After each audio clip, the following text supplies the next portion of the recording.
সকালবেলায় ঘুম থেকে উঠে ব্রাশ করে নিলাম। তারপর তো আমার বিছানাটা আমি গুছিয়ে নিলাম।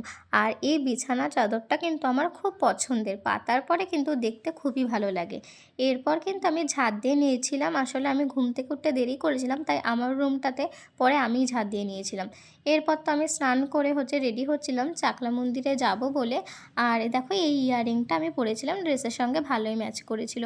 এরপর তো চলে আসলাম স্টেশনে, তারপর ট্রেন ধরে নামলাম আমি হাবড়াতে। আর হাবড়া এখানে অটো স্ট্যান্ডে দেখো আমরা সবাই দাঁড়িয়েছিলাম। পাশে ছিল আমার জিজু, আর এখানে পাশে ছিল দিদিরা। এরপর জানো তো মাঝপথে আমাদের এই অটোর আর কি টায়ার পাঞ্চার হয়ে যায়, তো আমাদেরকে অনেকটাই দাঁড়াতে হয়েছিল। এই জন্য পাশে একটা নার্সারি ছিল, আমি সেখানে ঘোরাঘুরি করছিলাম। এরপর তো অটোর চাকা ঠিক হলো, তারপরে চলে আসলাম চাকলা মন্দিরে। আর এখানে মন্দিরটা তোমাদেরকে একটুখানি ঘুরে ঘুরে দেখাচ্ছিলাম। আর এখানে দিদি ফুলের ডালা কিনছিল পুজো দেবে বলে।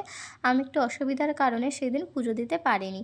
আর এখানে দেখো আমার পাশে দিদি ছিল। আর এখানে জানো তো সমস্ত কিছুর কিন্তু চার্ট দেওয়া ছিল, কি দক্ষিণার যে চার্টটা। এরপর তো আমি এখানে মাঠে ঘোরাঘুরি করছিলাম। আর এখানে দেখি বিভিন্ন ঠাকুরের মূর্তি ছিল, দেখতে খুবই ভালো লাগছিল। পাশে একটা মেলা মতন আর কি বসে। এরপর তো খেতে চলে গেছিলাম।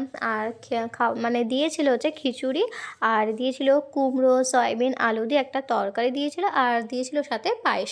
আর খাওয়া দাওয়া শেষ করে নিয়েছিলাম। আর সত্যি বলতে দেখবে যে ঠাকুরের প্রসাদের না একটা আলাদাই স্বাদ।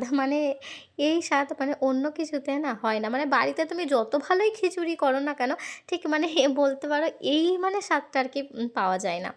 আর বাইরে জানো তো দেখছিলাম গাজর মূলো অনেক সবজি বাজার বসেছিল, তা মূলোগুলো দেখছিলাম কত বড় বড়। তবে ভিডিও করে নিচ্ছিলাম। আর বাইরে থেকে মন্দিরটা দেখতে কেমন লাগে তোমাদেরকে সেটাও দেখিয়ে নিলাম। এরপর কি আর কি অটোয় করে বাড়ি ফেরার পালা। তো চলো টাটা, দেখা হবে নেক্সট কোনো ভিডিওতে। তোমরা ভালো থেকো, সুস্থ থেকো।